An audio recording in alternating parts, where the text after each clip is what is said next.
Ah.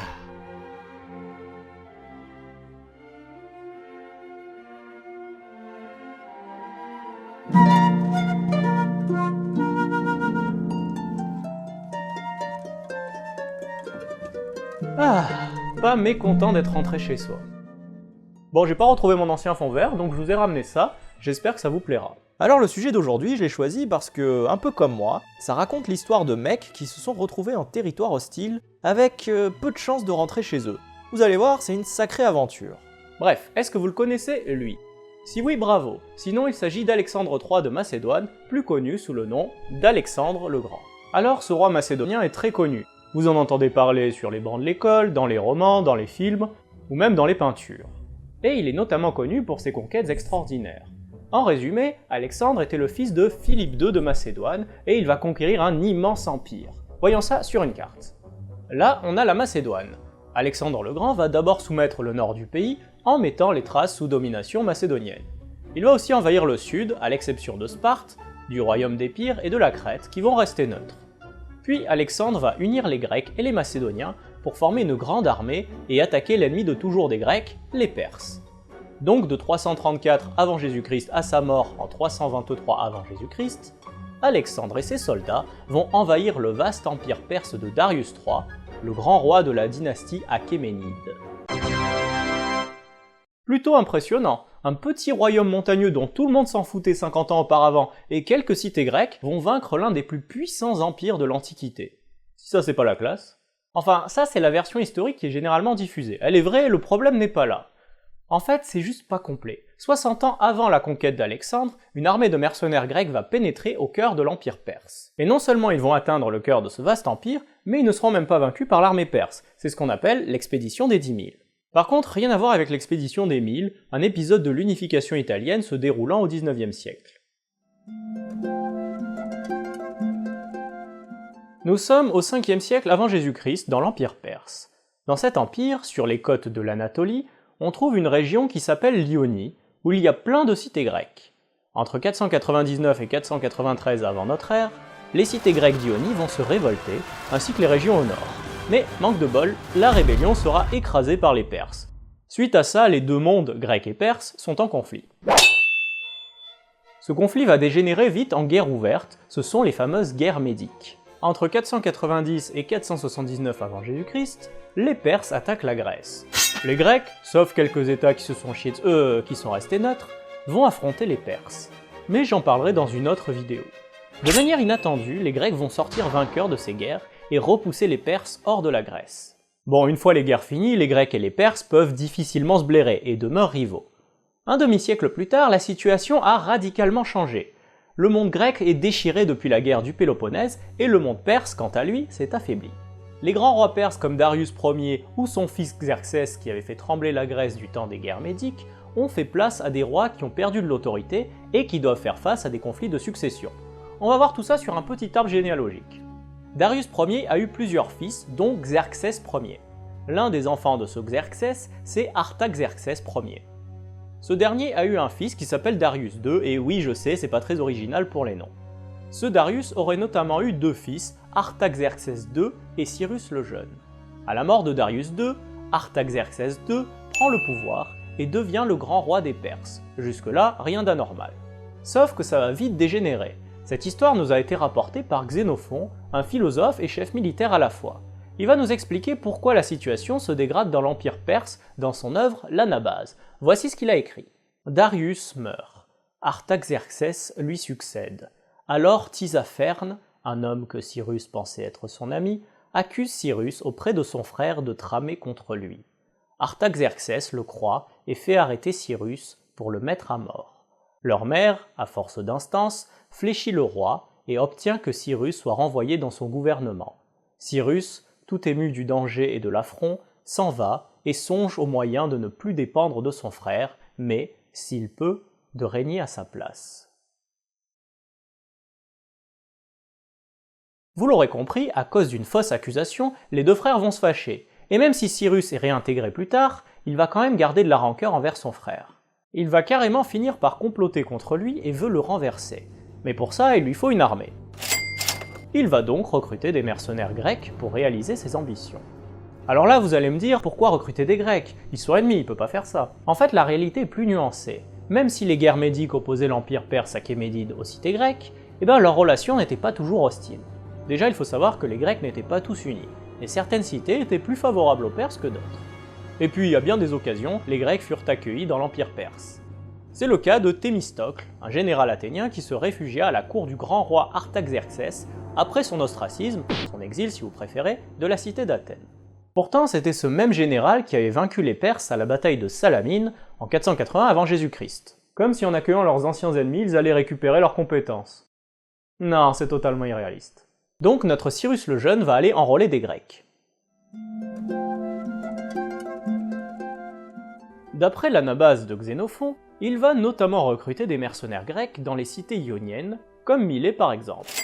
Cyrus va se faire aider par un de ses potes qui s'appelle Cléarque, et qui vient de Lacédémone, l'autre nom donné à Sparte. Ce gars va recruter des mercenaires pour le compte de Cyrus du côté d'Abydos, une cité près de l'Hellespont, aujourd'hui appelée Détroit des Dardanelles. Cyrus a donc rassemblé une grande armée, mais comme il est pas trop con, il va prétendre que cette armée sert en réalité à combattre les Pisidiens, des soi-disant rebelles vivant en Anatolie. Bon, bien sûr, son but réel c'est de se débarrasser de son frère, et de prendre sa place. Cyrus fait rassembler les différentes parties de son armée ici, à Sardes. Selon Xénophon, environ 8000 hoplites le rejoignent. Un hoplite, c'est un fantassin lourd, qui porte une cuirasse, souvent en bronze, des sortes de protèges tibia appelés cnémides, un casque, un bouclier, une lance et une épée courte. Évidemment, le frérot Artaxerxès apprend vite que Cyrus a rassemblé une grande armée, et ça commence à l'inquiéter. Cyrus perd pas de temps et part en guerre. Son objectif, s'emparer du trône de son frère. Pour cela, il faut aller vers les capitales perses, comme par exemple Suse. Il quitte Sardes, puis franchit le fleuve Méandre, qui est tellement sinueux qu'il a donné le nom commun Méandre pour désigner les détours des cours d'eau. Ensuite, il atteint Kéléinaï, où il est rejoint par Cléarque. Là-bas, la reine de Cilicie demande à Cyrus de lui montrer son armée. Les soldats grecs vont faire une démonstration si impressionnante que tout le monde est effrayé, et la reine tombe même au sol tant elle a peur. Cyrus est donc tout content, son armée, ça rigole pas. Puis son armée atteint Tarse, mais les soldats grecs commencent à se révolter, ils ont pas signé pour ça. Ah bah oui, Cyrus leur avait caché le véritable but de cette expédition, à savoir renverser son frère. Et eux, ils veulent pas participer à un complot aussi dangereux. Le commandant spartiate Cléarque essaye bien de les raisonner, mais ils vont vite lui faire comprendre qu'il doit choisir. Soit il est avec eux, soit il est avec Cyrus. Malgré sa loyauté envers Cyrus, il refuse d'abandonner les soldats grecs et il va dire ceci. Personne ne dira qu'ayant conduit des Grecs chez des barbares, j'ai trahi les Grecs et leur ai préféré l'amitié des étrangers. Heureusement, après discussion et l'intervention de Cyrus, et surtout une promesse de pognon supplémentaire, ils acceptent de continuer. Ils arrivent à Issus, puis traversent l'Arabie jusqu'en Babylonie, non loin de Cunaxa. Là-bas, Cyrus et ses hommes se préparent à affronter Artaxerxès et son armée. Selon Xénophon, l'armée de Cyrus compte 10 400 hoplites, les fameux 10 000, 2500 peltastes, l'infanterie légère si vous préférez, 10 myriades de barbares, 20 chars armés de faux. Du côté ennemi, on a 120 myriades de barbares, 200 chars armés de faux, 6000 cavaliers. Alors quelques petites remarques là-dessus. Myriade en grec ancien, ça s'écrit comme ça, et ça signifie 10 000. Donc ça voudrait dire que Cyrus a 100 000 barbares et Artaxerxès en a 1 200 000. Je pense que ces chiffres sont à peu près aussi fiables que ceux fournis par les hommes politiques lors des meetings. Même pour les guerres modernes, comme les guerres mondiales, il n'y avait jamais autant de soldats pour une seule bataille. Enfin, la bataille a lieu à Cunaxa, et c'est un bide.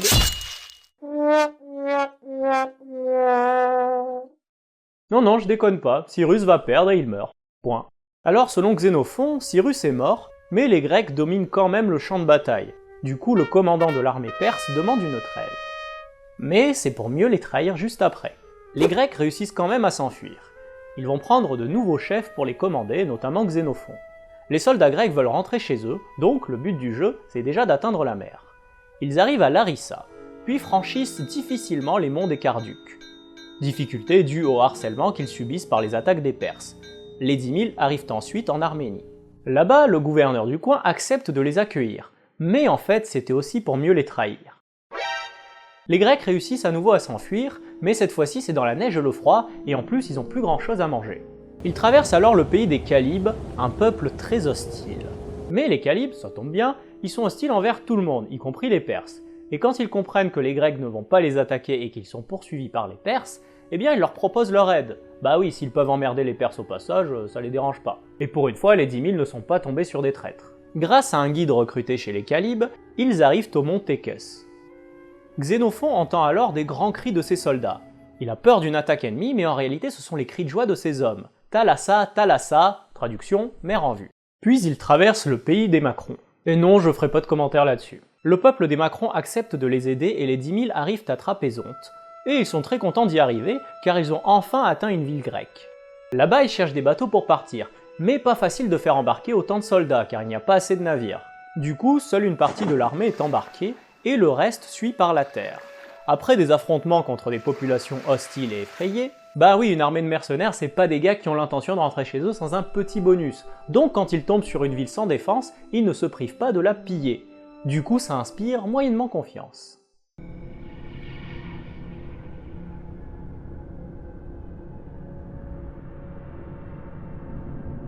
Bref, après pas mal d'aventures, les 10 000 arrivent à Chrysopolis, et les soldats en profitent pour vendre une partie du butin.